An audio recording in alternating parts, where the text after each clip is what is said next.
23ರ ಸಾರ್ವತ್ರಿಕ ಚುನಾವಣೆ ಮುಂದಿನ ವರ್ಷ ಇದೆ. ಆದರೂ ಕೂಡ ಸಿದ್ದರಾಮಯ್ಯ ಅವರ ತವರು ಜಿಲ್ಲೆಯಲ್ಲಿ ಈಗಾಗಲೇ ಸಾಕಷ್ಟು ಆಕಾಂಕ್ಷಿಗಳು ಕ್ಷೇತ್ರದಲ್ಲಿ ಕೆಲಸ ಮಾಡ್ತಾ ಇದ್ದಾರೆ, ಆಕ್ಟಿವ್ ಆಗಿದ್ದಾರೆ. ಒಂದು ಕಡೆ ಡಿ.ಕೆ. ಶಿವಕುಮಾರ್ ಅವರು ಯುವಕರಿಗೆ ಆದ್ಯತೆಯನ್ನು ಕೊಡಬೇಕು, ಪಕ್ಷ ಸಂಘಟನೆ ಮಾಡೋರಿಗೆ ಆದ್ಯತೆ ಕೊಡಬೇಕು ಅಂತ ಮೊನ್ನೆ ತಾನೇ ಕಂಠಘೋಷವಾಗಿ ಹೇಳಿದ್ದಾರೆ. ಹೀಗಾಗಿ ಮೈಸೂರಿನ 11 ವಿಧಾನಸಭಾ ಕ್ಷೇತ್ರಗಳ ಪೈಕಿ ಕೇರ್ ವಿಧಾನಸಭಾ ಕ್ಷೇತ್ರ ತುಂಬ ಭಿನ್ನವಾಗಿ ನಿಲ್ಲುತ್ತೆ. ಯಾಕಂದರೆ ರಾಮದಾಸ್ ಅವರು ಮತ್ತು ಎಂ.ಕೆ. ಸೋಮಶೇಖರ್ ಅವರು ಇಲ್ಲಿ ಸ್ಪರ್ಧೆಯನ್ನು ಮಾಡ್ಕೊಂಡು ಬರ್ತಾ ಇದ್ದಾರೆ. ಇಲ್ಲಿನ ಜನಗಳು ಕೂಡ ಒಂದು ಬಾರಿ ಅವರಿಗೆ ಅಧಿಕಾರವನ್ನು ಕೊಟ್ಟರೆ ಮತ್ತೊಬ್ಬರಿಗೆ ಇನ್ನೊಂದು ಬಾರಿ ಅಧಿಕಾರವನ್ನು ಕೊಟ್ಟಿದ್ದಾರೆ. ಹಾಗಾದರೆ ಕಾಸ್ಟ್ ಕಾಂಬಿನೇಷನ್ ವಿಚಾರ ಬಂದಾಗ ಯಾವುದೇ ಪಕ್ಷ ಗೆಲುವಿನ ಲೆಕ್ಕಾಚಾರವನ್ನು ಹಾಕ್ತದೆ. ಹೀಗಾಗಿ ಈ ಒಂದು ಕ್ಷೇತ್ರದಲ್ಲಿ ವೀರಶೈವ ಲಿಂಗಾಯತ ಸಮುದಾಯಕ್ಕೆ ಸೇರಿದಂತಹ ವ್ಯಕ್ತಿಗೆ ಯಾಕೆ ನಾವು ಅವಕಾಶವನ್ನು ಕೊಡಬಾರ್ದು, ಈ ಒಂದು ಸಮುದಾಯಕ್ಕೆ ಅವಕಾಶವನ್ನು ಕೊಟ್ಟರೆ ಕಾಂಗ್ರೆಸ್ ಪಕ್ಷಕ್ಕೆ ಗೆಲ್ತಕ್ಕಂಥ ಪರ್ಸೆಂಟೇಜ್ ಎಷ್ಟಿದೆ ಅನ್ನೋ ಬಗ್ಗೆ ಚರ್ಚೆ ನಡೀತಾ ಇದೆ. ಹೀಗಾಗಿ ಮೈಸೂರಿನ ಮಾಜಿ ನಗರ ಪಾಲಿಕೆ ಸದಸ್ಯರಾದಂಥ ಎಂ ಪ್ರದೀಪ್ ರವರು ಸಾಕಷ್ಟು ವರ್ಕೌಟ್ ಮಾಡ್ತಾ ಇದ್ದಾರೆ. ನಾನು ಕೂಡ ಪ್ರಬಲ ಆಕಾಂಕ್ಷೆ ಅಂತ ಹೇಳ್ತಾ ಇದ್ದಾರೆ. ಕೇವಲ ಅವರು ಆಕಾಂಕ್ಷೆ ಅಂತ ಹೇಳ್ದೇ ಗ್ರಾಸ್ ಲೆವೆಲ್ನಲ್ಲಿ, ಬೂತ್ ಲೆವೆಲ್ನಲ್ಲಿ ಕಾಂಗ್ರೆಸ್ ಪಕ್ಷಕ್ಕಾಗಿ ವರ್ಕೌಟ್ ಮಾಡ್ತಾ ಇದ್ದಾರೆ. ಸೊ ಈಗ ಬನ್ನಿ, ಈ ಬಗ್ಗೆ ಮಾತಾಡಲಿಕ್ಕೆ ಪ್ರದೀಪ್ ಕುಮಾರ್ ಅವ್ರನ್ನ ಮುಟ್ಟಿದ್ದಾರೆ. ಅವ್ರನ್ನ ಪ್ರಶ್ನೆ ಮಾಡ್ತಕ್ಕಂಥ ಕೆಲಸವನ್ನು ಮಾಡ್ತೀನಿ. ಸರ್ ನಮಸ್ಕಾರ. ಯಾಕೆಂದರೆ ಹೇಳಿ ಕೇಳಿ ಸಿದ್ದರಾಮಯ್ಯ ಅವರ ಆಪ್ತ ಬಳಗದಲ್ಲಿ ಗುರ್ತಿಸ್ಕೊಂಡವರು ಎಂ.ಕೆ. ಸೋಮಶೇಖರ್ ಅವರು ಕೂಡ ಇಲ್ಲಿ ಶಾಸಕರಾಗಿದ್ದವರು, ಈಗ ಮಾಜಿ ಆಗಿದ್ದಾರೆ. ಈಗ ನೀವು ಕೂಡ ಇಲ್ಲಿ ಕಾಂಗ್ರೆಸ್ ಪಕ್ಷದಲ್ಲಿ ಆಕ್ಟಿವ್ ಆಗಿದ್ದೀರಾ. ಸಿದ್ದರಾಮಯ್ಯ ಸಾಹೇಬರು ಆಪ್ತ ವಲಯದಲ್ಲಿ ಸೋಮಶೇಖರ್ ಸಾಹೇಬರು ಇದ್ದಾರೆ, ಪ್ರದೀಪ್ ಕುಮಾರ್ ಇದ್ದಾರೆ. ಒಂದು ದೊಡ್ಡ ಬೆಳೆದ ಮರ ಅಂದಮೇಲೆ ಆ ಮರದ ಕೆಳಗಡೆ ಸಾವಿರಾರು ಗಿಣಿಗಳು, ಸಾವಿರಾರು ಜನ ಆಶ್ರಯ ಪಡ್ಕೊಂತಾರೆ. ಆ ಆಶ್ರಯಲ್ಲಿ ನಾವು ನಮ್ಮ ಹಿರಿಕರಾದ ಸೋಮಶೇಖರ್ ಅವರು ಎಲ್ಲರೂ ಇದ್ದೀವಿ ಸರ್. ಯಾಕೆಂದರೆ ಕೇರ್ ಕ್ಷೇತ್ರನೇ ನೀವು ಏನಕ್ಕೆ ಆಯ್ಕೆ ಮಾಡಿಕೊಂಡ್ರಿ? ಯಾಕಂದರೆ ಕಳೆದ 18-19 ವರ್ಷಗಳಿಂದ B.S. ಯಡಿಯೂರಪ್ಪ ಅವರ ಮಗ ವಿಜೇಂದ್ರ ಅವ್ರ ಜೊತೆ ನೀವು ಗುರುತಿಸ್ಕೊಂಡವರು, ವರ್ಣಾ ಕ್ಷೇತ್ರದಲ್ಲಿ ಕೂಡ ಗುರುತಿಸ್ಕೊಂಡವರು, ಸಂಘಟನೆ ಮಾಡಿದವರು. ಅದಾದ ನಂತರ ನೀವು ಕಾಂಗ್ರೆಸ್ ಪಕ್ಷವನ್ನು ಸೇರಿದಿರಿ. ಯಾವ ಕಾರಣಕ್ಕೆ ಕೇರ್ ಕ್ಷೇತ್ರನೇ ಪ್ರದೀಪ್ ಕುಮಾರ್ ಅವರು ಆಯ್ಕೆ ಮಾಡಿಕೊಂಡ್ರು? ಸರ್, ನನ್ನ ಬಾಲ್ಯ ಎಲ್ಲ ಇದ್ದಿದ್ದೆ ಕೆ ಆರ್ ಕ್ಷೇತ್ರದಲ್ಲಿ. ನಾನು ಓದಿದ್ದು ಕೃಷ್ಣರಾಜ ಕ್ಷೇತ್ರದಲ್ಲೇ, ಮತ್ತು ನಾವು ವಾಸ ಇರೋದು ಕೃಷ್ಣರಾಜ ಕ್ಷೇತ್ರದಲ್ಲೇ, ಮತ್ತು ನಾನು ನಗರ ಪಾಲಿಕೆ ಸದಸ್ಯ ಆಗಿದ್ದು ಕೃಷ್ಣರಾಜ ಕ್ಷೇತ್ರದಲ್ಲೇ. ಇದೇ ಅರವಿಂದ್ ನಗರ ವಾರ್ಡಲ್ಲಿ ನಾನು ಕಾರ್ಪೊರೇಟರ್ ಆಗಿದ್ದೆ. ಬೆಸ್ಟ್ ಕಾರ್ಪೊರೇಟರ್ ಅವಾರ್ಡು ತೊಗೊಂಡೆ. ನನಗೆ ಫಸ್ಟ್ ಟೈಮು ನಾನು ನನ್ನ ಕಾಲೇಜ್ ಡೇಸು ಇಂಜಿನಿಯರಿಂಗು MBA ಎಲ್ಲ ಮುಗಿದು ನಾನು ಒಂದು 3 ವರ್ಷ ಪ್ರೈವೇಟ್ ಕಂಪ್ನಿಲಿ ಕೆಲಸ ಮಾಡಿ ಸರ್ಕಾರಿ ಕೆಲಸದಲ್ಲೂ ಇದ್ದಂಥವನು. ಅದಾದಮೇಲೆ ನಾನು ಯಡಿಯೂರಪ್ಪ ಸಾಹೇಬರು ನನಗೆ ಗುರುತಿಸಿ ನನಗೆ ನಗರ ಪಾಲಿಕೆ ಸದಸ್ಯನ ಒಂದು ಟಿಕೆಟ್ ಕೊಟ್ಟರು. ಆ ಟಿಕೆಟ್ ತೊಗೊಂಡು ಗೆದ್ದೆ, ಬೆಸ್ಟ್ ಕಾರ್ಪೊರೇಟರ್ ಅವಾರ್ಡ್ ತೊಗೊಂಡೆ. ಕಳೆದ ಒಂದು 20 ವರ್ಷದಿಂದ ಇದೇ ಕೃಷ್ಣರಾಜ ಕ್ಷೇತ್ರ ನಾನು ಕೆಲಸ ಮಾಡ್ಕೊಂಡು ಬರ್ತಾಯಿದ್ದೀನಿ ಸರ್. ಹೇಗಿದೆ ಸರ್ ಕೇರ್ ಕ್ಷೇತ್ರ ಅಂತ ಹೇಳಿದ್ರೆ? ಗೊತ್ತಿದೆ ನಿಮಗೆ, ಇಲ್ಲಿ ತುಂಬ ಪ್ರಜ್ಞಾವಂತರಿದ್ದಾರೆ, ತುಂಬ ವಿದ್ಯಾವಂತಿದ್ದಾರೆ, ಸೂಕ್ಷ್ಮ ಮತದಾರರು. ಇಲ್ಲಿ ಅಷ್ಟು ಸುಲಭವಾಗಿ ನಾವೇನೋ ಬೇರೆ ಬೇರೆ ಕಾರಣಕ್ಕೆ ನಾವು ಓಟ್ ಕೇಳಿದ್ರೆ ಹಾಕಲ್ಲ. ನಿಜವಾಗ್ಲೂ ಇಲ್ಲಿ ಯಾರು ಕೆಲಸ ಮಾಡ್ತಾರೆ ಅವ್ರಿಗೆ ಓಟ್ ಹಾಕ್ತೀವಿ ಅನ್ನೋ ಮ್ಯಾಂಡೇಟನ್ನು ಇಂದಿನ ರಾಜಕೀಯ ಇತಿಹಾಸದಲ್ಲಿ ನೋಡ್ಬೋದು. ಪ್ರದೀಪ್ ರವರು ಯಾವ ರೀತಿ ವರ್ಕೌಟ್ ಮಾಡಿದ್ದಾರೆ ಕ್ಷೇತ್ರದಲ್ಲಿ ಅಂತ? ಸರ್, ನೀವು ಹೇಳಿದ್ರೆ ಅದೇ ಪ್ಲಸ್ ಪಾಯಿಂಟ್. ನಮಗೆ ಇಲ್ಲಿ ಪ್ರಜ್ಞಾವಂತ ಮತದಾರ ಇದ್ದಾರೆ ಅಂದ್ರಲ್ಲ, ಅದೇ ಪ್ಲಸ್ ಪಾಯಿಂಟು. ಜನಗಳು ಅರ್ಥ ಮಾಡ್ಕೊಳ್ಳೋಂಥ ಸ್ಥಿತಿಲಿ ಇದ್ದಾರಲ್ಲ. ಒಬ್ಬ ನಿಜವಾಗ್ಲೂ ಜನಸೇವೆ ಬೇಕಾಗಿರೋದು ರಿಲೇಷನ್ಶಿಪ್ ಬಿಟ್ವೀನ್ ಒಬ್ಬ ವೋಟರ್ಗೂ ಮತ್ತು ಜನನಾಯಕನಿಗೂ ರಿಲೇಷನ್ಶಿಪ್ ಗಾಢವಾಗಿದ್ದಷ್ಟು ಗೆಲ್ಲಲಿಕ್ಕೆ ಅವಕಾಶ ಇದೆ. ನೀವು ಹೇಳಿ ಒಳ್ಳೆ ಪಾಯಿಂಟು. ಪ್ರಬಲರಾಗಿರೋದು ಮತ್ತು ಎಲ್ಲ ಪ್ರಜ್ಞಾವಂತರಾಗಿರೋದೇ ಒಳ್ಳೆ ಅಡ್ವಾಂಟೇಜ್ ನಮಗೆ ಗೆಲ್ಲಲಿಕ್ಕೆ. ಎಷ್ಟು ಬೂತ್ಗಳು ಬರುತ್ತೆ ಸರ್? ಯಾವ ಥರ ಸ್ಟ್ರಾಟಜಿ ಮಾಡಿದ್ರೆ? ನಾನು ನೋಡ್ತಾ ಇದ್ದೆ ಕರ್ನಾಟಕ ಕಾಂಗ್ರೆಸ್ ಪ್ರದೇಶ ಸಮಿತಿ ಅಂತ ಹೇಳಿದ್ದೀರಾ. ನಾನು ಇಲ್ಲಿ ಶೋ ಮಾಡ್ತಾ ಇದ್ದೀನಿ ಕ್ಯಾಮ್ರಕ್ಕೆ. ಯಾಕಂದರೆ ಬೂತು, ವಾರ್ಡ್ ನಂಬರು, ವಿಧಾನಸಭಾ ಕ್ಷೇತ್ರ, ಲಾಸ್ಟ್ ಟೈಮ್ ಯಾರ್ಯಾರು ಎಷ್ಟೆಷ್ಟು ಓಟ್ ತೊಗೊಂಡಿದ್ರು BJP, JDS ಮತ್ತು ಕಾಂಗ್ರೆಸ್ ಅಂತ. ಯಾಕಂದರೆ ನಿಮ್ಮ KPCC ಅಧ್ಯಕ್ಷರು ಹೇಳ್ತಾ ಇರೋದು ಕೂಡ ಇದೇ ವಿಚಾರ. ನೀವು ಯಾರೇ ಪ್ರಭಾವಿ ಆಗಿರಲಿ 8-10 ಸರಿ ಗೆದ್ದಿದ್ರು ಕೂಡ ಬೂತ್ ಲೆವೆಲ್ನಲ್ಲಿ ಹೋಗಿ ವರ್ಕ್ ಮಾಡಿ ನಾವು ಅಧಿಕಾರಕ್ಕೆ ಬರಲಿಕ್ಕೆ ಸಾಧ್ಯ ಅನ್ನೋ ಒಂದು ಮೆಸೇಜನ್ನು ಮೊನ್ನೆ ಅಷ್ಟೇ ಹೇಳಿದರು. ನೀವು ಆಲ್ರೆಡಿ ಅದಷ್ಟು ವರ್ಕೌಟ್ನೇ ಮುಗಿಸ್ಬಿಟ್ಟಿದ್ದೀರಾ ಅಂತ. ಸರ್, ಇಲ್ಲಿ ಏನಾಗುತ್ತೆ ಗೊತ್ತಾ ಸರ್, ಪ್ರತಿಯೊಬ್ಬ ಪ್ರಯತ್ನ ಪಟ್ಟವನಿಗೂ MLA ಟಿಕೆಟ್ MP ಟಿಕೆಟ್ ಸಿಗೋಲ್ಲ. ಆದರೆ ನಮಗೆ ನಾನು ಪ್ರಯತ್ನ ಪಡಲಿಲ್ಲ ಅನ್ನೋ ಪ್ರಾಶ್ಚಿತ್ಯ ನನಗಿರಬಾರ್ದು. ನೋಡಿ ಸರ್, ನಾನು ಚೂಸ್ ಮಾಡಿರೋ ಫೀಲ್ಡು ರಾಜಕೀಯ. ಇದೇ ರಾಜಕೀಯ ಜನಸೇವೆ ವೃತ್ತಿಲಿ ನನ್ನ ಜೀವನ ಪರ್ಯಂತ ನಾನು ಕಳಿಬೇಕು ಅಂತ ಡಿಸೈಡ್ ಮಾಡಿದ್ದೀನಿ. ಸೊ ಈ ಸಲ ಟಿಕೆಟ್ ಸಿಗೋದ್ರ ಬಗ್ಗೆ, ಟಿಕೆಟ್ ಸಿಗುತ್ತೆ ಸಿಗಲ್ಲ ಅದ್ರ ಬಗ್ಗೆ ಯೋಚನೆ ಮಾಡ್ತಿಲ್ಲ. ನಾನು ಕೆಲಸ ಮಾಡಬೇಕಾಗಿರೋದು ಗ್ರೌಂಡ್ ಲೆವೆಲಲ್ಲಿ, ಒಬ್ಬ ಜನಗಳ ಮಧ್ಯದಲ್ಲಿ. ನಾನು ಇದನ್ನು ಯಾಕೆ ಮಾಡಿದೆ ಅಂದರೆ, ಒಂದು ಸಿಂಪ್ಲಿಫೈಡ್ ವೇಯಲ್ಲಿ ನಾನು ಕೆಲಸ ಮಾಡಬೇಕು. ರಾಜಕೀಯದಲ್ಲಿ ಪ್ಲ್ಯಾನಿಂಗ್ ಇಲ್ಲದೇ ಏನೂ ಮಾಡಲಿಕ್ಕಾಗಲ್ಲ. ಚುನಾವಣೆ ಬಂದು 2 ತಿಂಗಳಿಂದ ನಾವು ಆ ಕಡೆ ಈ ಕಡೆ ಏನು ಮಾಡೋದು ಅಂತ ಗಾಬರಿ ಆಗೋಕ್ಕಿಂತ ಚುನಾವಣೆಗೆ ಪೂರ್ವ 1 ವರ್ಷದ ಮುಂಚೆ ನಾವು ಸಿದ್ಧತೆ ಮಾಡಿರಬೇಕು. ನಾನು ಕ್ಯಾಂಡಿಡೇಟ್ ಆದರೂ ಈ ಸಿದ್ಧತೆ ಹೆಲ್ಪ್ ಆಗುತ್ತೆ. ನಮ್ಮ ಕಾಂಗ್ರೆಸ್ ಪಕ್ಷದಿಂದ ಬೇರೆಯವ್ರ ಕ್ಯಾಂಡಿಡೇಟ್ ಆದರೂ ಈ ಸಿದ್ಧತೆ ಹೆಲ್ಪ್ ಆಗುತ್ತೆ ಸರ್. ಒಂದು ಸುಮ್ಮನೆ ಎಕ್ಸಾಂಪಲ್ ಹೇಳ್ತೀನಿ ನಿಮಗೆ. ನೀವು ನಮ್ಮ KR ಸರ್ಕಲಲ್ಲಿ ಕಣ್ಣಿಗೆ ಕಬ್ಬಟ್ಟೆ ಕಟ್ಬಿಟ್ಟು ನಿಲ್ಲಿಸಿದ್ರೆ ರೈಟಿಂದ ಲೆಫ್ಟಿಂದ ಎಲ್ಲ ಬಂದು ಆರ ನೋಡಿತಾರೆ. ಅವಾಗ ಏನಾಗುತ್ತೆ, ನಿಮಗೆ ಮೆಂಟಲ್ ಪೀಸ್ ಆಗುತ್ತೆ ಮತ್ತು ಕೆಲಸ ಮಾಡೋಕ್ಕಾಗಲ್ಲ. ಸೊ ಇದೆಲ್ಲ ಮುಂಚೆ ರೆಡಿ ಇದ್ದರೆ ಡೇಟಾ ಯಾವ ವಾರ್ಡಲ್ಲಿ ಏನೇನಿದೆ ಸಮಸ್ಯೆಗಳಿಂದ ಲೋಕಲ್ಲಾಗಿ ನಾವು ತಿಳಿದಾಗ ಚುನಾವಣೆ ಟೈಮಲ್ಲಿ ನಮ್ಗೆ ಹೆಲ್ಪ್ ಆಗುತ್ತೆ. ಅದು ಪಕ್ಷಕ್ಕಾಗಲಿ ನನ್ನ ವೈಯಕ್ತಿಕ ಕ್ಯಾಂಡಿಡೇಚರ್ಗಾಗಲಿ. ಸ್ಟ್ರಾಟಜಿನ ನೀವು ಮಾಡಿದ್ದೀರಾ? ಹಿಂದೆ ಸೋಮಣ್ಣವ್ರು ಮಾಡಿದರೆ ಗೆಲ್ತಿದ್ರು ಅಂತ ಅನಿಸುತ್ತಾ ನಿಮಗೆ ಈ ಸ್ಟ್ರಾಟಜಿನ? ಸರ್, ಯಾವತ್ತೂ ಎಲೆಕ್ಷನ್ಗೆ ಆಗಲಿ ರಾಜಕೀಯಕ್ಕೆ ಆಗಲಿ ಒಂದು ಫ್ರೇಮ್ಡ್ ರೂಲ್ಸ್ ಇಲ್ಲ, ಒಂದು ಪ್ರೂವನ್ ಫಾರ್ಮುಲಾ ಇಲ್ಲ. ಹಿಂಗೆ ಮಾಡಿದ್ರೆ 1+1 2ನೇ ಆಗುತ್ತೆ ಅಂತ ಇಲ್ಲ. 1+1 4 ಆಗ್ಬೋದು, 1+1 0 ಆಗ್ಬೋದು. ಸೊ ನಮ್ಮ ಹಿರಿಕರಾದ ಸೋಮಶೇಖರ್ ಅವರು ಬೇರೆ ರಾಜಕಾರಣಿಗಳು ಏನು ಮಾಡೋರು ಗೊತ್ತಿಲ್ಲ, ನನಗೆ ಯಾವ್ದು ಸೂಕ್ತ ಅನ್ನಿಸ್ತೆ ಅದನ್ನು ಮಾಡ್ತಾಯಿದ್ದೀನಿ. ಇದನ್ನು ಅವರು ಬೇರೆ ಫಾರ್ಮುಲಾ, ಪ್ರತಿ ಚುನಾವಣೆಗೂ ಒಂದು ಬೇರೆ ಮಾನದಂಡ ಇರುತ್ತೆ, ಆ ಮಾನದಂಡದಲ್ಲಿ ಅವ್ರು ಗೆದ್ದಿದ್ದಾರೆ. ನನ್ನ ಚುನಾವಣೆಗೆ ಗ್ರೌಂಡ್ ವರ್ಕಲ್ಲಿ ಕೆಲಸ ಮಾಡಿದ್ರೆ ಮಾತ್ರ ಗೆಲ್ಬೋದು ಅಂತ ಅನ್ನಿಸ್ತಾ ಇದೆ, ಆ ಮಾನದಂಡದಲ್ಲಿ ನಾವು ಹೋಗ್ತಾಯಿದ್ದೀನಿ. Very important questions sir. ಯಾವ ಕಾರಣಕ್ಕೆ ಅಂದರೆ 11 ವಿಧಾನಸಭಾ ಕ್ಷೇತ್ರ ಇದೆ ಇಲ್ಲಿ, ಮೈಸೂರು ಜಿಲ್ಲೆಯಲ್ಲಿ 11 ವಿಧಾನಸಭಾ ಕ್ಷೇತ್ರ ಇದೆ. ಕಾಂಗ್ರೆಸ್ ಪಕ್ಷದಿಂದ ಯಾವುದೇ ವೀರಶೈವ ಅಥವಾ ವೀರಶೈವ ಲಿಂಗಾಯತ ಸಮುದಾಯದ ಯುವಕರುಗಳಿಗೆ ಆಗಲಿ, ಸಮುದಾಯಕ್ಕೆ ಇಲ್ಲಿವರೆಗೂ ಕೂಡ ಟಿಕೆಟ್ ಕೊಡ್ತಕ್ಕಂಥ ಕೆಲಸಗಳಾಗಲಿ. ಆ ಕಾರಣಕ್ಕೆ ಏನಂದರೆ ಅವ್ರು ಕೇರ್ ಕ್ಷೇತ್ರದಿಂದ ವೀರಶೈವ ಸಮುದಾಯದ ಮುಖಂಡ ಆದ ನನಗೆ ಟಿಕೆಟ್ ಕೊಡಬೇಕು ಅಂತ ಅನಿಸುತ್ತೆ. ನಾನು JC ಕಾಲೇಜ್ ಇಂಜಿನಿಯರಿಂಗ್ ಓದ್ತಾದಾಗಲಿಂದನೂ ನಾನು ಒಂದೇ ಮಾತು ಹೇಳೋದು, ನಾವು ಸಮಾಜಮುಖಿಯಾಗಿ ಕೆಲಸ ಮಾಡಬೇಕು. ಪ್ರತ್ಯೇಕ ಒಂದು ಜಾತಿಗೆ ಆಗಲಿ ಒಂದು ವರ್ಗಕ್ಕೆ ಆಗಲಿ ಸೀಮಿತ ಆಗಬಾರ್ದು ನಾನು ಅಂತ ಚಿಕ್ಕ ವಯಸ್ಸಿನ ಬೆಳೆದು ಬಂದಿರೋದು. ಅದೇ ಉದ್ದೇಶದಿಂದ ನಾನು ಕಾಂಗ್ರೆಸ್ ಪಾರ್ಟಿಗೆ ಜಾಯ್ನ್ ಆಗಿರೋದು. ಯಾಕೆಂದರೆ ಕಾಂಗ್ರೆಸ್ ಪಕ್ಷ ಎಲ್ಲರ ಪಕ್ಷ ಅನ್ನೋ ಒಂದು ಉದ್ದೇಶದಿಂದ ನಾನು ಸೇರಿಕೊಂಡಿದ್ದೀನಿ. ತಾವು ಕೇಳಿದ ಕ್ವಶನ್ನು ಉತ್ತಮವಾದ ಕ್ವಶನ್ನು. ನಾನು ಕಾಂಗ್ರೆಸ್ ಪಕ್ಷಕ್ಕೆ ಸೇರಿದ ಮೇಲೆ ಎಲ್ಲೋ ಒಂದು ಕಡೆ ನಮ್ಮ ವೀರಶೈವ ಲಿಂಗಾಯತ ಸಮಾಜದಲ್ಲಿ ಈ ಒಂದು ಚಿಂತನೆ ಬಂತು. ಯಾತಕ್ಕೆ ನಾವು ವಿಭಾಗ 7 ಜಿಲ್ಲೆಗಳಲ್ಲಿ ಒಂದೇ ಒಂದು ಟಿಕೆಟು ಲಿಂಗಾಯತರು ಕೊಡ್ತಾಯಿದ್ದಾರೆ. ಹೆಚ್ಚು ಕಮ್ಮಿ ಒಂದು 35-36 ಕಾನ್ಸ್ಟಿಟ್ಯೂನ್ಸಿ ಬರ್ಬೋದು. ಅಷ್ಟು ಕಾನ್ಸ್ಟಿಟ್ಯೂನ್ಸಿಲಿ ಒಂದೇ ಒಂದು ಲಿಂಗಾಯತರು ಕೊಡ್ತಾಯಿದ್ದಾರೆ. ಯಾತಕ್ಕೆ ಕೇಳಬಾರ್ದು ಅಂತ ನಾನು ಪಕ್ಷಕ್ಕೆ ಸೇರಿ ಕೆಲಸ ಮಾಡಿ 6 ತಿಂಗಳಾದಮೇಲೆ ಆ ಒಂದು ನಮ್ಮ ಜನಾಂಗದ ಪ್ರಮುಖರು ಲೀಡ್ರುಗಳು ಅವ್ರ ಚಿಂತನೆ ಬಂತು. ಆ ಚಿಂತನೆ ಇವತ್ತು ಕಳೆದ ಒಂದು 8 ತಿಂಗಳಿಂದ ತುಂಬ ದೊಡ್ಡ ಮಟ್ಟದಲ್ಲಿ ಹೋಗಿದೆ. ಅದು ಯಾಕೆ ಕೊಡಬಾರ್ದು ಕರೆಕ್ಟ್ ತಾನೇ.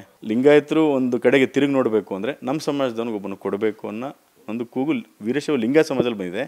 ನಾನಂತೂ ವೀರಶೈವ ಸಮಾಜಕ್ಕೆ ಎಷ್ಟು ಪ್ರಿಫರೆನ್ಸ್ ಕೊಡ್ತೀನಿ ಅಷ್ಟೇ ಪ್ರಿಫರೆನ್ಸು ಆ್ಯಸ್ ಎ ಪಬ್ಲಿಕ್ ನಾವು ಪ್ರಮಾಣವಚನ ತೊಗೊತೀವಲ್ಲ, ಸರ್ವಧರ್ಮಕ್ಕೂ ನಾವು ಸೇವೆಗೆ ನಾವು ಯಾವತ್ತೂ ಸಿದ್ಧರಿರಬೇಕು. ಸರ್, ಯಾವುದೇ ಒಂದು ಪಕ್ಷ ಇವತ್ತು ಟಿಕೆಟ್ ಕೊಡಬೇಕು ಅಂತ ಹೇಳಿದ್ರೆ ಆ ಕ್ಷೇತ್ರದಲ್ಲಿ ಯಾವ ಕಮ್ಯುನಿಟಿ ವೋಟ್ ಲೀಡ್ ಇದೆ ಅದನ್ನು ನೋಡಿಕೊಂಡೇ ಟಿಕೆಟ್ ಕೊಡ್ತಾ ಇರ್ತಕ್ಕಂಥದ್ದು. ಸೊ ಇಲ್ಲಿ ಡಿಫೆಂಡಿಂಗ್ ಫ್ಯಾಕ್ಟರ್ ವೀರಶೈವ ಲಿಂಗಾಯತರು ಅಂತ ಹೇಳಿದ್ಮೇಲೆ ಆ ಸಮುದಾಯಕ್ಕೆ ಟಿಕೆಟ್ ಕೊಡಿ ಅಂತ ಕೇಳೋದ್ರಲ್ಲಿ ತಪ್ಪೇನಿದೆ ಅಂತ. ಸರ್, ಅದು ಒನ್ ಆಫ್ ದ ಪಾಯಿಂಟ್ ಅಷ್ಟೇ. ವೀರಶೈವ ಸಮಾಜಕ್ಕೆ ಕೊಡಬೇಕು ಅನ್ನೋ ಪಾಯಿಂಟು.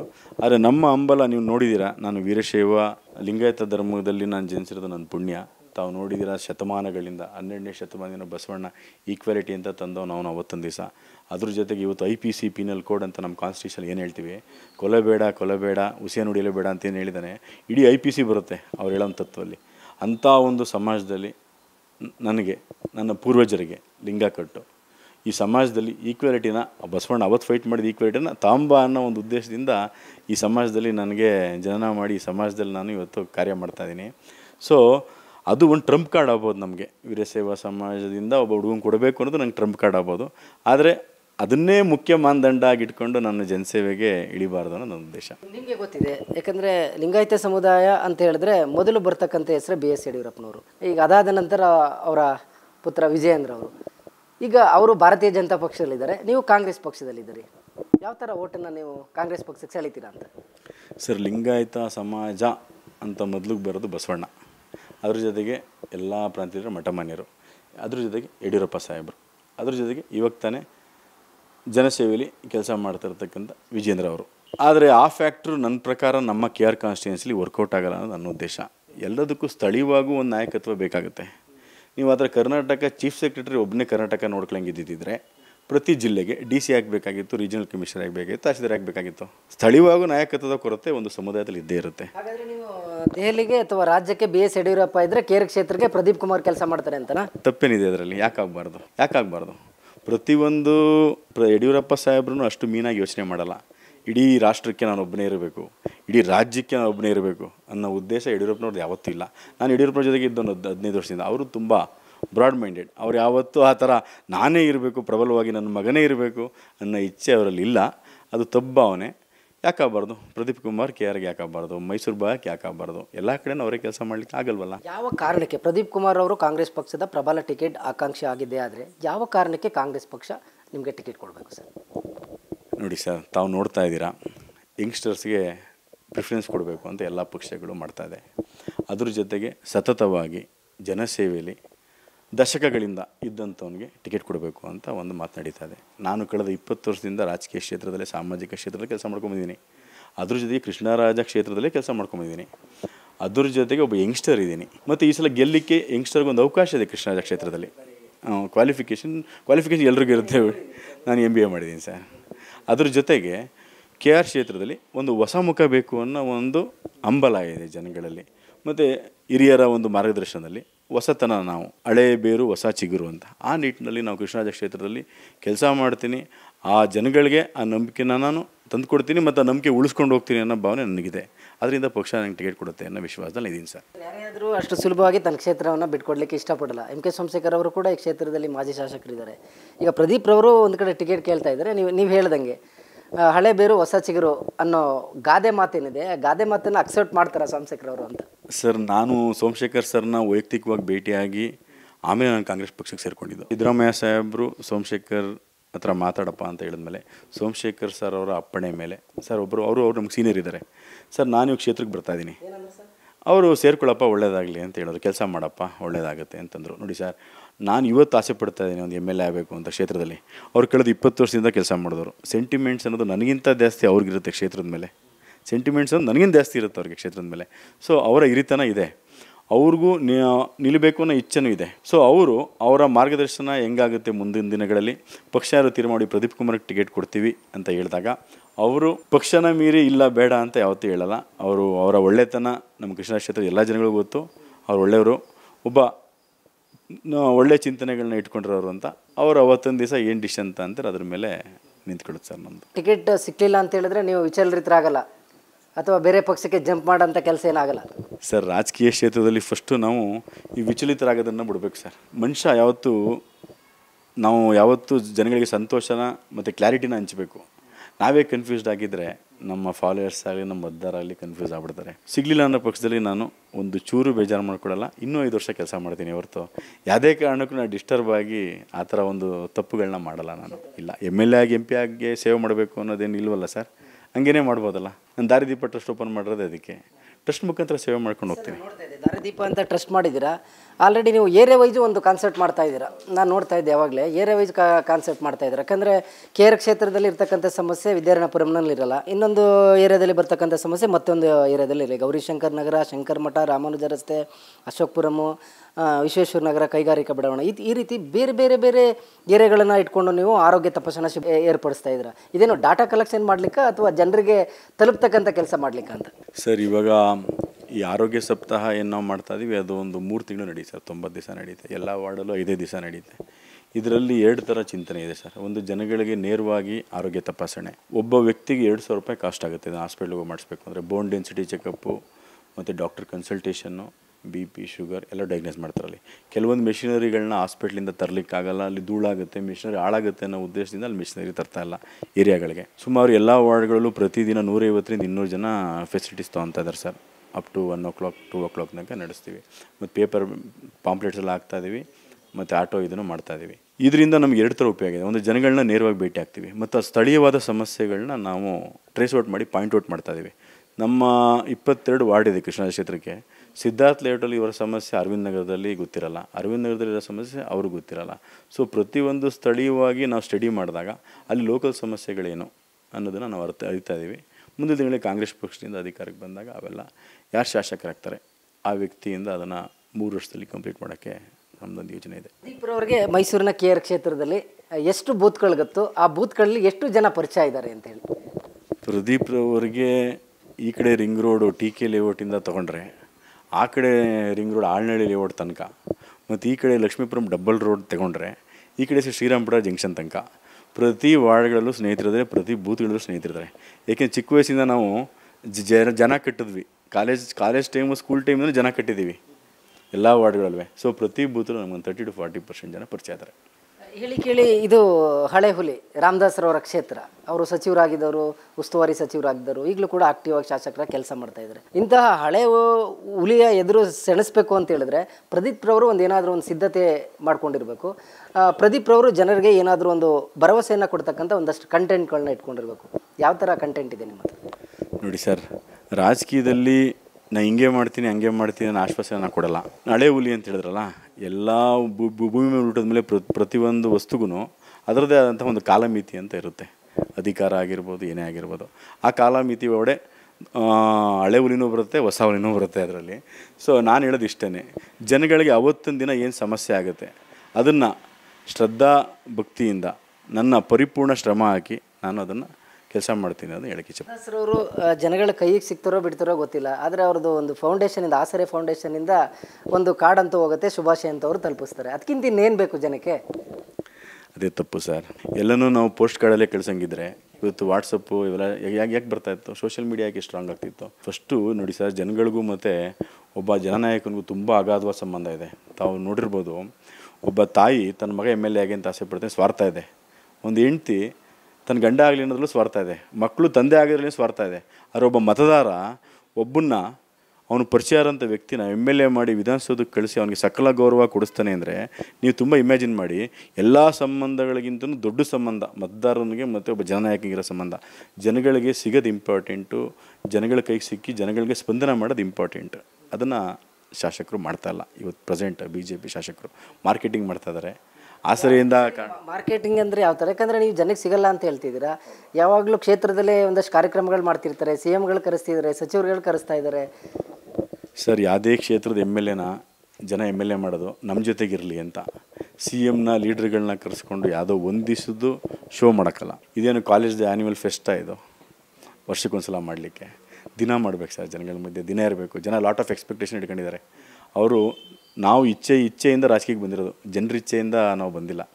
ನಮ್ಮ ಇಚ್ಛೆಯಿಂದ ಬಂದ ಮೇಲೆ ಅದಕ್ಕೆ ತಕ್ಕಂತೆ ನಾವು ಜನಗಳ ಮಧ್ಯೆ ಇರಬೇಕು ಸರ್. ಕೇರ್ ಕ್ಷೇತ್ರದಲ್ಲಿ ಒಂದು ಸಮಸ್ಯೆ ಅಂತೂ ಚುನಾವಣಾ ಪ್ರಣಾಳಿಕೆಯಲ್ಲಿ ಸೇರಿಸ್ಕೊಬಿಡ್ತಾರೆ, ಅದು ಕಾಂಗ್ರೆಸ್ ಪಕ್ಷ ಇರಲಿ BJP ಇರಲಿ. ಗಬ್ಬು ನಾರ್ತಾ ಇದೆ ವಿದ್ಯಾರಣ್ಯಪುರಂನಲ್ಲಿ.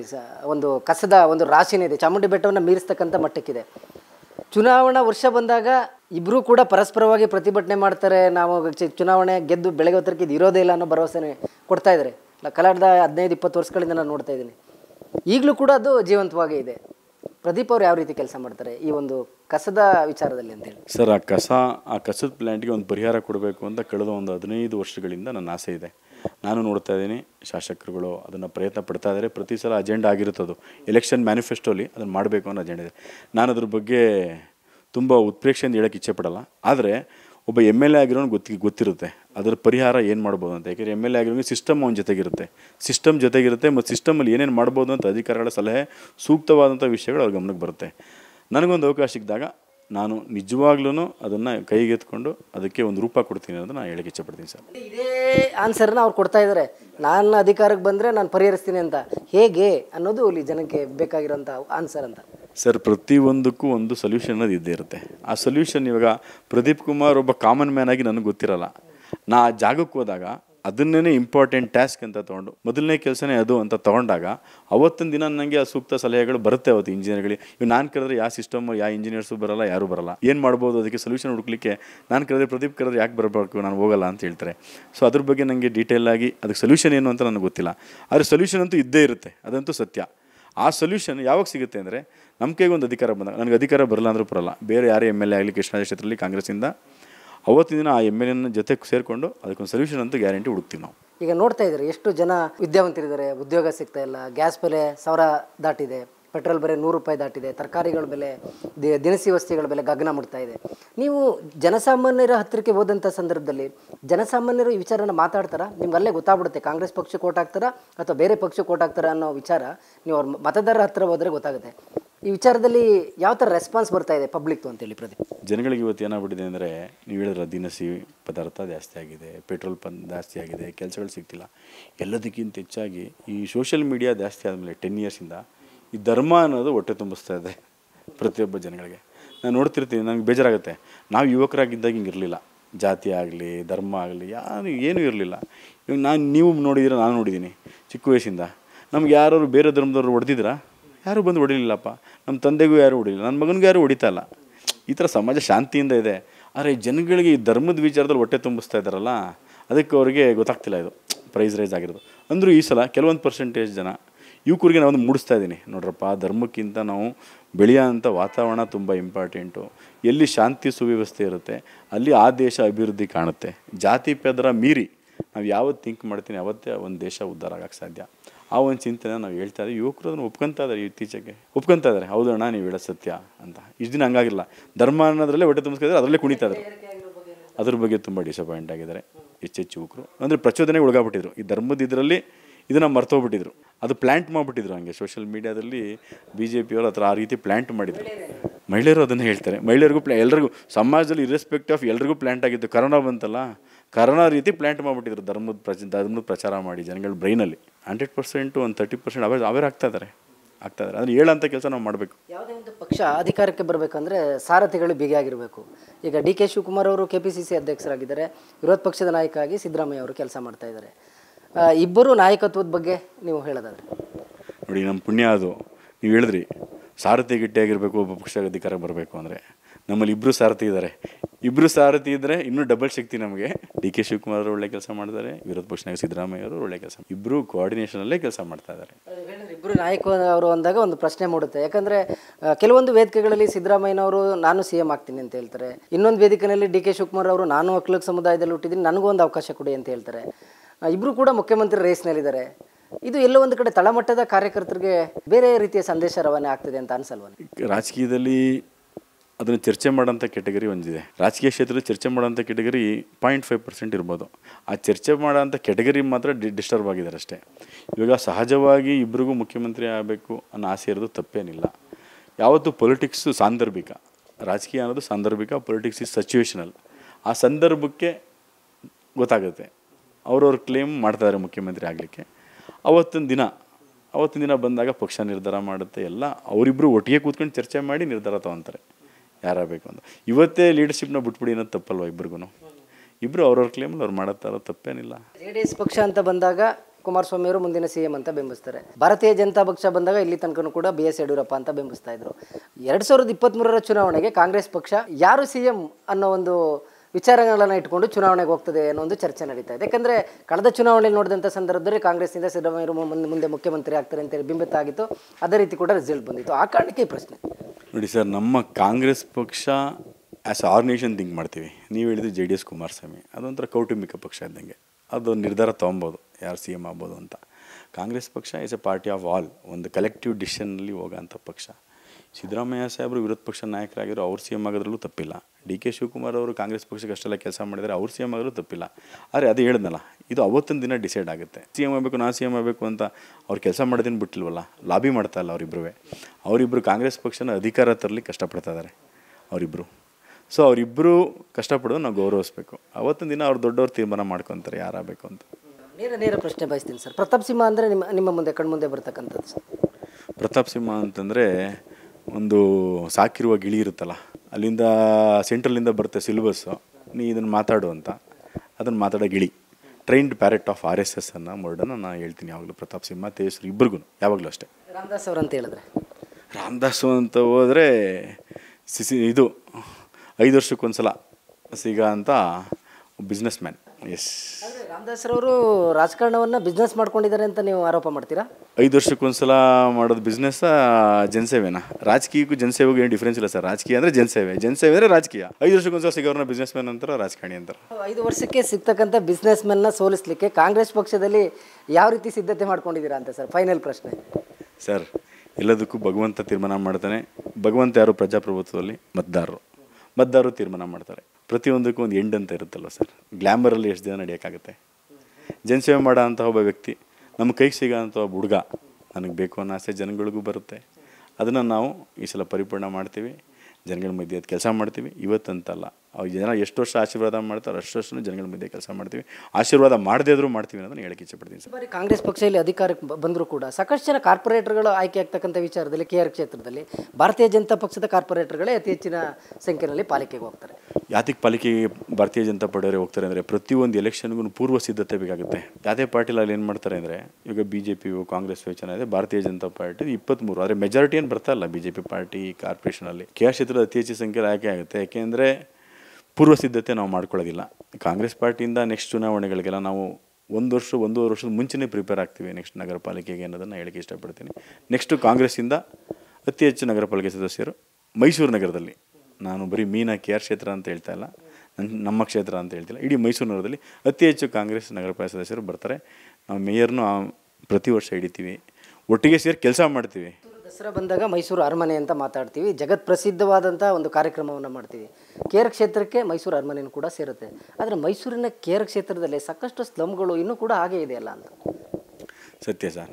ನಾವು ಪ್ರಾಬ್ಲಮ್ಸ್ನ ಹೋಗಿ ಐಡೆಂಟಿಫೈ ಮಾಡ್ತೀವಲ್ಲ, ಅದಕ್ಕೆ ಸೊಲ್ಯೂಷನ್ನ ಪ್ಲ್ಯಾನಿಂಗ್ ಮಾಡ್ಕೊಬೇಕು ಸರ್. ಪ್ರತಿಯೊಬ್ಬ MLA ಆದವನು ನಾನು ಏನೇನು ಮಾಡ್ತೀನಿ 5 ವರ್ಷ ಅವಧಿಲಿ ಏನೇನು ಯಾಕೆಂದರೆ ನೀವು ನೋಡ್ಬೋದು ಸರ್, ನೀವು ಏನು ಬೇಕಾದ್ರೂ ಆಗ್ಬೋದು. ಒಬ್ಬ ಶಾಸಕ ಆಗೋದಿದೆಯಲ್ಲ, ಅದೊಂದು ಪೂರ್ವ ಜನ್ಮದ ಪುಣ್ಯ. ಅದು ನಾನು ಅದಕ್ಕೆ ಹೇಳ್ತಾ ಇರ್ತೀನಿ ಪೊಲಿಟಿಕ್ಸಲ್ಲಿ. ಈ ಪೊಲಿಟಿಕ್ಸಲ್ಲಿ ಅಧಿಕಾರ ಅನ್ನೋದು it's not never gained, it's blessed ಅಂತ. ವರವಾಗಿ ಬರಬೇಕು ಅನ್ನೋದು, ಅಧಿಕಾರ ಅನ್ನೋದು ಒಂದು MLA ಸ್ಥಾನ ಆಗಿರ್ಬೋದು, ಏನೇ ಆಗಲಿ ಒಂದು ವರವಾಗಿ ಬರಬೇಕು. Should be blessed to become a politician. ಅದು ಆಗಲ್ಲ. ಆ ಥರ ಒಂದು ಭಗವಂತ ಅಂತ ಒಂದು ಅವಕಾಶ ಕೊಟ್ಟಾಗ ನೀವು ಸ್ಲಮ್ಗಳಿದೆ ಅಂದ್ರಲ್ಲ, ಅದನ್ನು ಪ್ರತಿ ವರ್ಷ ಪ್ಲ್ಯಾನಿಂಗ್ ಮಾಡಿ ಒಟ್ಟಿಗೆ ಎಲ್ಲನೂ ಡೆವಲಪ್ ಮಾಡಲಿಕ್ಕೆ ಆಗಲ್ಲ. ಅಟ್ಲೀಸ್ಟ್ ಈ ಅವಧಿ, ಈ ವರ್ಷದಲ್ಲಿ ಒಂದು, ನೆಕ್ಸ್ಟ್ ಅವಧಿಲಿ ಒಂದು, ಅದರ ಪ್ಲ್ಯಾನಿಂಗಲ್ಲಿ ಮಾಡಿದ್ರೆ 100% ಕೆಲಸ ಮಾಡ್ಬೋದು, ಎಲ್ಲ ಸಮ ಡೆವಲಪ್ ಮಾಡ್ಬೋದು. ಇವಾಗ ನಿಮ್ಮ ಮನೆಗೆ ಬಂದಾಲೆ ತಾನೇ ನಿಮ್ಮ ಮನೇಲಿ ಏನು ಸಮಸ್ಯೆ ಇದೆ ಅಂತ ಗೊತ್ತಾಗೋದು. ನಿಮ್ಮ ಮನೆಗೆ ಬರಲ್ಲ ಅಂದರೆ, ನನ್ನ ಪೋಸ್ಟ್ ಕಾರ್ಡ್ ಮಾತ್ರ ನಿಮ್ಮ ಮನೆಗೆ ಬಂದರೆ ಹೆಂಗೆ ಗೊತ್ತಾಗುತ್ತೆ ಸಮಸ್ಯೆ ಏನಿದೆ ಅಂತ. 5 ಇಯರ್ಸ್ ಒಂದ್ಸಲ ಬಂದರೆ ಏನು ಗೊತ್ತಾಗುತ್ತೆ ಸಮಸ್ಯೆ ಏನಿದೆ. 5 ಇಯರ್ಸ್ ಒಂದ್ಸಲ ಯೋಚನೆ ಮಾಡ್ತೀನಿ ಪ್ರಾಬ್ಲಮ್ ಸಾಲ್ವ್ ಮಾಡಬೇಕು ಅಂತ. ಪುನಃ ನೆಕ್ಸ್ಟ್ ಬರೋದು 5 ವರ್ಷ ಅಲ್ಲ, ಹೆಂಗೆ ಸಾಲ್ವ್ ಆಗುತ್ತೆ? ರಾಜಕಾರಣದಲ್ಲಿ ತುಂಬ ಪ್ರಭಾವಿ ಅವರು. ಯಾಕಂದರೆ ರಾಜಕಾರಣ ಅಂತ ಹೇಳಿದಾಗ ಸಂದರ್ಭ ಜಾತಿ ಬೆಂಬಲನೂ ಬೇಕು, ಫೈನಲಿ ವಿಟಮಿನ್ ಎಮ್ ಬೇಕು ಕೂಡ ಬೇಕಾಗುತ್ತೆ. ಫೈನಾನ್ಷಿಯಲಿ ಎಷ್ಟು ಸ್ಟ್ರಾಂಗ್ ಆಗಿದೆ ಅನ್ನೋದು ಕೂಡ ತುಂಬ ಇಂಪಾರ್ಟೆಂಟ್ ರೋಲ್ ಆಗ್ತಾಯಿದೆ. ಪ್ರದೀಪ್ರವರು ಯಾವ ರೀತಿ ಸಿದ್ಧತೆ ಇದೆ ಅಂತ ಹೇಳಿ? ಸರ್ ನೋಡಿ, ನಾನು ಓಟ್ ಹಾಕಲೇಬಾರ್ದು ರಾಮದಾಸ್ ಅವ್ರಿಗೆ ಅನ್ನೋ ಮನಸ್ಥಿತಿ ಇರೋನಿಗೆ ನೀವು 1 ಲಕ್ಷ ರೂಪಾಯಿ ಕೊಟ್ಟರು ಓಟ್ ಹಾಕಲ್ಲ ಸರ್. ಓಟ್ ಹಾಕಬೇಕು ಪ್ರದೀಪ್ ಕುಮಾರ್ಗೆ ಅನ್ನೋ ಮನಸ್ಥಿತಿ ಇರೋ ವ್ಯಕ್ತಿಗೆ ನೀವು ಏನು ಕೊಡದಿದ್ರೆ ಓಟ್ ಹಾಕ್ತಾನೆ ಸರ್. ಅದಕ್ಕೆ ಹೇಳಿದ್ದು politics is always blessed, it's never gained earned. Business ಅಲ್ಲ ಇದು, ಅದಕ್ಕೆ ಬಿಸ್ನೆಸ್ ಮ್ಯಾನ್ ಅಂತಂದರೆ ಬಿಸ್ನೆಸ್ ಥರ ನಡೀತಾ ಇತ್ತು ಇಷ್ಟು ವರ್ಷ. ಕೃಷ್ಣರಾಜ ಕ್ಷೇತ್ರ 5 ವರ್ಷಕ್ಕೊಂದ್ಸಲ ಬಿಸ್ನೆಸ್ ನಡೀತಾ ಇತ್ತು. ಬಿಸ್ನೆಸ್ ನಡೀತಾ ಇದ್ರೂ ದುಡ್ಡು ಕೊಡೋರು ಓಟ್ ಹಾಕ್ಸ್ಬಿಡೋರು. ಅದು ಪ್ರತಿ ಸಲ ನಡೆಯಲ್ಲ. ಈ ಸಲ ಅಂತೂ ಗ್ಯಾರಂಟಿ ನಡೆಯಲ್ಲ. ಕೊನೆಯದಾಗಿ ಸರ್, KR ಕ್ಷೇತ್ರದ ಮತದಾರರುಗಳಿಗೆ, ಯಾಕಂದರೆ ನೀವು ಒಂದು ಪ್ರಬಲವಾಗಿರ್ತಕ್ಕಂಥ ಸಮುದಾಯವನ್ನು ನೀವು ಪ್ರತಿನಿಧಿಸ್ತಾ ಇದ್ದೀರಾ, ಆ ಸಮುದಾಯದ ಜೊತೆಗೆ KR ಕ್ಷೇತ್ರದಲ್ಲಿರ್ತಕ್ಕಂತಹ ಮತದಾರರಿಗೆ ಪ್ರದೀಪ್ರವರು ಏನು ಕೇಳ್ಕೊಳ್ತಾರೆ? ನಾನು ಕೈ ಮುಗಿದು ಕೇಳ್ಕೊಳ್ಳೋದು ಒಂದೇ ಒಂದು ವಿಚಾರ. ಕಳೆದೊಂದು 20 ವರ್ಷದಿಂದ ನಾನು ರಾಜಕಾರಣಿನೇ ಆಗಬೇಕು, ಒಬ್ಬ ಶಾಸಕ ಆಗಿ ಜನಸೇವೆ ಮಾಡಬೇಕು ಅನ್ನೋ ಆಸೆನ 20 ವರ್ಷದಿಂದ ಇಟ್ಕೊಂಡು ನಾನು ಕೃಷ್ಣರಾಜ ಕ್ಷೇತ್ರದಲ್ಲಿ ಕೆಲಸ ಮಾಡ್ಕೊಂಬಂದಿದ್ದೀನಿ. ನನಗೆ ಯಾವತ್ತೂ ಒಂದು ಸ್ವಿಮ್ಮಿಂಗ್ ಪೂಲ್ ಇರೋ ಮನೆ ಕಟ್ಟಬೇಕು, ಒಂದು ಬೆನ್ಸ್ ಕಾರ್ ತರಬೇಕು ಅನ್ನೋ ಆಸೆ ಯಾವತ್ತೂ ಬರಲಿಲ್ಲ. ನಾನು ತುಂಬ ದುಡ್ದಿದ್ದೀನಿ ನನ್ನ ಬಿಸ್ನೆಸ್ಸಲ್ಲಿ. ಆದರೆ ಯಾವತ್ತೂ ನನಗೆ ಆ ಥರ ಗ್ಲೋರಿಫೈಡ್ ಲೈಫ್ ಬೇಕು ಅಂತ ಆಸೆ ಪಟ್ಟವನಲ್ಲ. ನಾನು ಕೇಳ್ಕೊಂತಿರೋದು ಇಷ್ಟೇ, ನನಗೆ ಜನಸೇವೆ ಮಾಡೋಕ್ಕೆ ಒಂದು ಅವಕಾಶ ಮಾಡಿಕೊಡಿ. ನಿಮ್ಮೆಲ್ಲರೂ ಸೇವೆನ ನಾನು ಸತ್ಯವಾಗ್ಲೂ ನಿಮ್ಮ ಒಂದು ನಂಬಿಕೆನ ಹಾಳು ಮಾಡ್ದೇ ನಾನು ಆ ಸೇವೆ ಮಾಡ್ತೀನಿ, ನನ್ನ ಇಚ್ಛೆ ನಾನು ವ್ಯಕ್ತಪಡಿಸ್ತೀನಿ. ದಯವಿಟ್ಟು ನನಗೆ ಒಂದ್ಸಲ ಒಂದು ಅವಕಾಶ ಮಾಡಿಕೊಡಿ. ಪ್ರದೀಪ್ರವರು ಎಲ್ಲ ವಿಚಾರಗಳು ಗೊತ್ತಾದಾಗ ಈತನು ಕೂಡ ಒಂದು ಪ್ರಬಲವಾಗಿ ಕಾಂಗ್ರೆಸ್ ಪಕ್ಷದಲ್ಲಿ ಟಿಕೆಟ್ ಆಕಾಂಕ್ಷಿ ಅಂತ ಸಿದ್ದರಾಮಯ್ಯನವ್ರಿಗೆ, DK ಶಿವಕುಮಾರ್ ಅವ್ರಿಗೆ ಅನಿಸಿದ್ದೆ. ಆದರೆ ಅವರು ನಿಮ್ಮ ಕಚೇರಿಗೆ ಕರೆದಂಥ ಸಂದರ್ಭದಲ್ಲಿ ಯಾವ ರೀತಿ ನೀವು ಕೇಳ್ಕೊಳ್ತೀರಾ ಟಿಕೆಟನ್ನು ಅಂತ? DK ಶಿವಕುಮಾರ್ ಅವರು ಮತ್ತು ಸಿದ್ದರಾಮಯ್ಯನವ್ರು ನಿಮ್ಮ ಮುಂದೆ ಕೊಡ್ತಿರ್ತಾರೆ, ನಿಮ್ಮನ್ನು ಸಿಟ್ಟಿಂಗ್ ಮಾಡಿಸ್ತಾರೆ, ಯಾವ ಕಾರಣಕ್ಕೆ ನಿಮ್ಗೆ ಟಿಕೆಟ್ ಕೊಡಬೇಕಪ್ಪ ಅಂತ ಕೇಳ್ತಾರೆ. ಅಷ್ಟೊತ್ತಿಂದ ನಿಮ್ಗೆ ಹೇಳಿದ್ನಲ್ಲ, ಅದೇ ಮಾನದಂಡಗಳ ಮೇಲೆ ಟಿಕೆಟ್ ಕೇಳ್ತೀನಿ. ನಾನು ಕೆಲಸ ಮಾಡ್ತಾಯಿದ್ದೀನಿ ಸರ್, ಪಕ್ಷಕ್ಕಾಗಲಿ. ಮತ್ತು ನೋಡಿ, ಪ್ರತಿಯೊಬ್ಬ ಮನುಷ್ಯನಿಗೂ ಒಂದು ಇಂಟೆನ್ಷನ್ ಅನ್ನೋದು ಇದ್ದೇ ಇರುತ್ತೆ. ಯಾವುದೇ ರಾಜಕಾರಣಿ ಆಗಲಿ, ಸಿದ್ದರಾಮಯ್ಯ ಆಗಿರ್ಬೋದು, DK ಶಿವಕುಮಾರ್ ಅದು ಅವರ ಪ್ರೊಫೆಷನ್ ರಾಜಕೀಯ ಅಲ್ವಾ, ಅವರ ವೃತ್ತಿಲಿ ಒಬ್ಬ ಯಂಗ್ಸ್ಟರ್ ಕೆಲಸ ಮಾಡ್ತಾನೆ ಅಂದರೆ ಅವರಿಗೆ ಒಂದು ಅವಕಾಶ ಮಾಡಿಕೊಡ್ಬೇಕು ಅನ್ನೋ ಉದ್ದೇಶ ಎಲ್ರಿಗೂ ಇರುತ್ತೆ. ಆ ಒಂದು ಉದ್ದೇಶದಿಂದ ಅವ್ರು ಖುಷಿಪಟ್ಟು ಸ್ವೀಕರಿಸಿ ಅವಕಾಶ ಮಾಡಿಕೊಡ್ತಾರೆ. ನಾವು ಕೆಲಸ ಮಾಡ್ತಾ ಇದ್ದೀವಿ. ಅವರು ಒಬ್ಬರೇನೆ KR ಕ್ಷೇತ್ರದಲ್ಲಿ ಇದ್ದರೆ ನೀವು ಏನು ಹೇಳ್ತೀರಾ ಅದೇ ಓಕೆ ಆಗ್ತಿತ್ತು, ಟಿಕೆಟ್ ಕೊಡ್ತಾಯಿದ್ರು. ಸಾಕಷ್ಟು ಜನ ಆಕಾಂಕ್ಷಿಗಳು ಇರ್ತಾರೆ ಒಂದು ಕ್ಷೇತ್ರ, ಒಂದು ಪಕ್ಷ ಅಂತ ಹೇಳಿದಾಗ. ನಿಮಗೆ ಆ ಅವಕಾಶ ಸಿಕ್ತಂಥ ಸಂದರ್ಭದಲ್ಲಿ ಇಬ್ಬರು ನಾಯಕರ ಹತ್ರ ಯಾವ ರೀತಿ ಮನವರಿಕೆ ಮಾಡ್ತೀರಾ, ನನಗೆ ಟಿಕೆಟ್ ಕೊಡಿ ಅಂತೇಳಿ? ದಿನನಿತ್ಯ ಕೆಲಸ ಮಾಡ್ತಾಯಿದ್ದೀನಿ ಜನಗಳ ಮಧ್ಯ, ಮತ್ತು ಕಾರ್ಪೊರೇಟರ್ ಆಗಿದ್ದಂಥವನು, ಎಲ್ರಿಗೂ ಪರಿಚಿತ ಇರೋನು, ಮತ್ತು ಒಂದು ಒಳ್ಳೆಯ ಉದ್ದೇಶ ಇಟ್ಕೊಂಡು ನಾನು ಟಿಕೆಟ್ ತೊಗೊಂಡು ಶಾಸಕಾಗಿ ಕೆಲಸ ಮಾಡಬೇಕು ಅಂತ ಇದ್ದೀನಿ.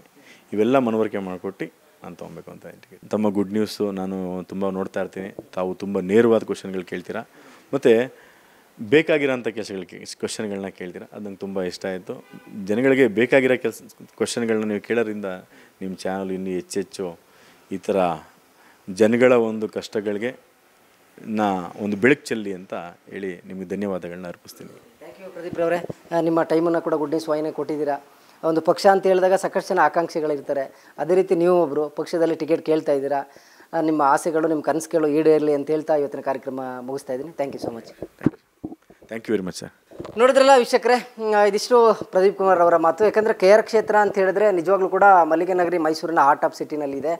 ಆಗಲೇ ಅವ್ರು ಹೇಳ್ದಂಗೆ ಯಾರು ಜನಸಾಮಾನ್ಯರ ಹತ್ರ ಹೋಗ್ತಾರೆ ಅವರನ್ನು ಶಾಸಕರಾಗಿ ಆಯ್ಕೆ ಮಾಡಬೇಕು ಅನ್ನೋ ವಿಚಾರದಲ್ಲಿ KR ಕ್ಷೇತ್ರದ ಪ್ರಜ್ಞಾವಂತ ಮತದಾರ ಈ ಬಾರಿ ಚಿಂತನೆಯನ್ನು ಮಾಡ್ತಾ ಇದ್ದಾರೆ. ಯಾಕಂದರೆ MK ಸೋಮಶೇಖರ್ ಅವರು ಇಲ್ಲಿ ಕಾಂಗ್ರೆಸ್ ಪಕ್ಷದಲ್ಲಿ ಹಿರಿಯರಿದ್ದಾರೆ, ಆದರೂ ಕೂಡ ಹೊಸ ಚಿಗುರು ಹಳೆ ಬೇರು ಎನ್ನುವ ಒಂದು ಮಾರ್ಮಿಕವಾದ ಉತ್ತರವನ್ನು ಪ್ರದೀಪ್ ಅವರು ಕೊಟ್ಟಿದ್ದಾರೆ. ಯಾಕಂದರೆ ಪ್ರತಿ ಬಾರಿ ಕೂಡ ಇಲ್ಲಿ ಚುನಾವಣೆ ಸಂದರ್ಭದಲ್ಲಿ ವೀರಶೈವ ಲಿಂಗಾಯತ ಸಮುದಾಯಕ್ಕೆ ಒಂದು ಟಿಕೆಟನ್ನು ಕೊಡಬೇಕು ಅನ್ನೋ ಪ್ರಬಲವಾದ ಕೂಗಿತ್ತು. ಹೀಗಾಗಿ ಆ ಕೂಗಿನ ಬೆನ್ನಲ್ಲೇ ಪ್ರದೀಪ್ ಅವರು ಕಾಂಗ್ರೆಸ್ ಪಕ್ಷದ ಟಿಕೆಟನ್ನು ಕೇಳ್ತಾ ಇದ್ದಾರೆ. ಅದರ ಜೊತೆಗೆ ಅವರು KR ಕ್ಷೇತ್ರದಲ್ಲಿ ಪ್ರತಿಯೊಂದು ಬೂತ್ನಲ್ಲಿ ಕೂಡ ಕಾರ್ಯಕರ್ತನ ರೀತಿ ಸ್ಟ್ರಾಟಜಿ ಮಾಡ್ತಾ ಇದ್ದಾರೆ. ಜೊತೆಗೆ ಏನು ಒಂದು ಪಕ್ಷದ ಮ್ಯಾನಿಫೆಸ್ಟೋ ಇರುತ್ತೆ ಅದನ್ನು ಸಾಮಾನ್ಯ ಜನರಿಗೆ ತಲುಪಿಸ್ತಕ್ಕಂಥ ಕೆಲಸವನ್ನು ಮಾಡ್ತಾ ಇದ್ದಾರೆ. ಹೀಗಾಗಿ ಮುಂದಿನ ದಿನಗಳಲ್ಲಿ ಕಾಂಗ್ರೆಸ್ ಪಕ್ಷದಿಂದ MK ಸೋಮಶೇಖರ್ ಟಿಕೆಟ್ ಕೊಡ್ತಾರಾ ಅಥವಾ ಪ್ರದೀಪ್ ಅವರಿಗೆ ಟಿಕೆಟ್ ಕೊಡ್ತಾರೆ ಎಂಬುದನ್ನು ಕಾದು ನೋಡಬೇಕಾಗಿದೆ. ಕ್ಯಾಮ್ರಾ ಪರ್ಸನ್ ನಾಗರಾಜ್ ಜೊತೆ ರಾಘವೇಂದ್ರ, ಗುಡ್ ನ್ಯೂಸ್ ಕನ್ನಡ, ಮೈಸೂರು.